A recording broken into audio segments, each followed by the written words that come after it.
So nakarating na kami dito sa Sabang at ito ang beach. Sa may bandang right side is the underground river. So medyo ano ngayon, low tide. At dito umuupa ng mga boats. At itong left side, yan ang pinaka-terminal. Saan ba umuupa ng bangka? Dito? Dito? Saan ang upahan ng mga bangka rito? Saan papunta po, sir? Hindi, yung mga gusto mong island hopping. Ganon. Dito po, sir. Sa ano, sir? Saan? Nakapila naman po sa information, sir. Saan ang information? Ito po.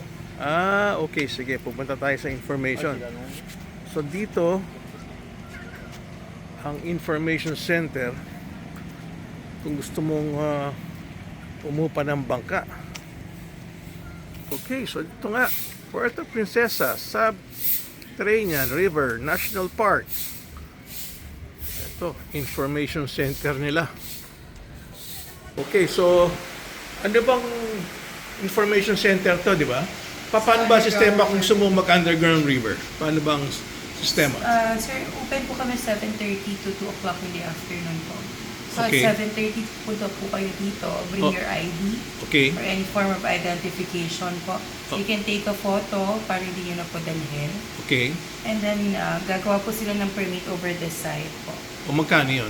Ito po yung rates natin, sir. 735. Hindi, sabihin mo na lang. 735. 735 for adults po. Okay. Yung PWD, seniors and bata, may mga discounts na po. Per It person yan, depends. 735. Yes. Ito po yung Underground River Tour. Okay. It includes yung entrance fee, audio device, and yung environmental fee. Dito manggagaling. Yes po. Dito po So magbabayad. anong oras? Open kami ng 7:30. So gaano katagal yung tour? Almost 2 hours po. 2 hours.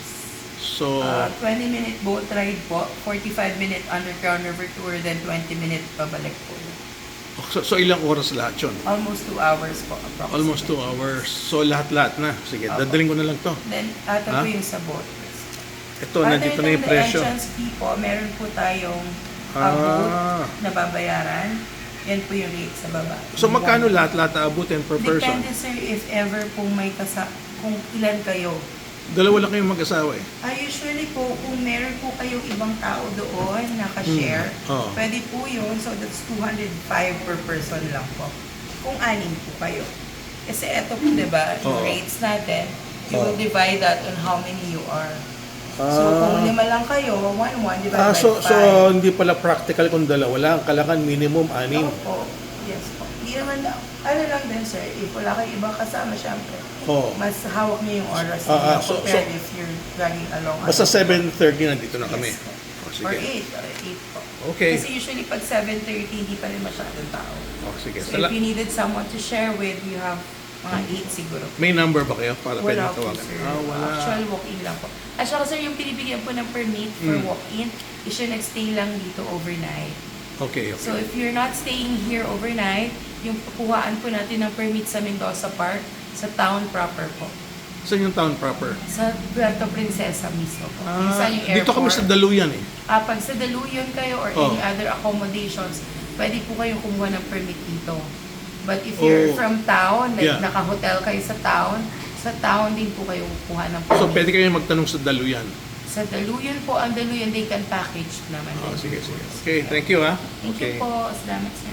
Alright, so dito may comfort room at ito na yung pinaka-pier. Dito pala nakikita tuwing umaga. Yun nga lang, may disadvantage. Kailangan pala marami kayo. Kung dalawa lang, mas magiging mas mahal. So you have to get other people to share with your boat. So ganun pala. So the more the better. Alright. Okay, nice sign. Think green, live green. Oh, isa pa maganda, oh. Nature is our capital. Okay, so basically, pwede ka rin mag tingin-tingin dito. Mga pasalubong. Ayan, mga perlas. Pwede rin bumili. Hanap tayo ng makakainan dito sa by the beach. Ayan, may nagbebenta ng buko. Okay din dito. Okay, checkin natin to. Red turtle. Ito raw may seafoods.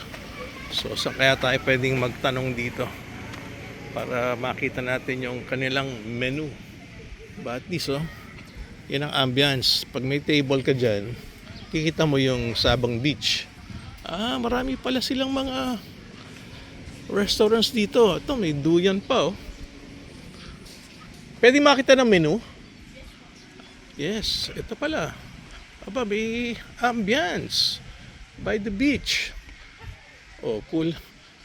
Kulay pula pa. Meron ba kayong seafoods? Yes po. Ano bang seafoods meron kayo? Sir, crab, shrimp, Saan squid. ang seafoods Here dyan? po. Ayun. May seafood platter din, sir. Anong klaseng seafoods platter yan? Yung mix po siya ng all kinds ng seafood. Yeah? Tapos, depende po sa inyo, sir, kung anong luto yung gusto nyo, chili garlic or garlic butter. Sige. Upo muna ako Sige po, sir. Tingnan natin kung anong mapapagpilian dito na. Okay. So, upo muna tayo para makita yung menu. Itong ceviche mo, masarap ba to? Ito to, Yes, may, sir. Fresh po yung Anong klaseng, tanigin fresh Yes po. Okay. Sige, subukan ko muna itong ceviche mo. Ceviche po. Ha? Sige, Tapos isang beer. Anong klaseng ano po? Pale Pilsen. Pilsen. Okay. Ang ganda ng view rito Thank you, sir. Ayos Okay, so dito muna kami sa Red Turtle. Alright. Thank you for watching.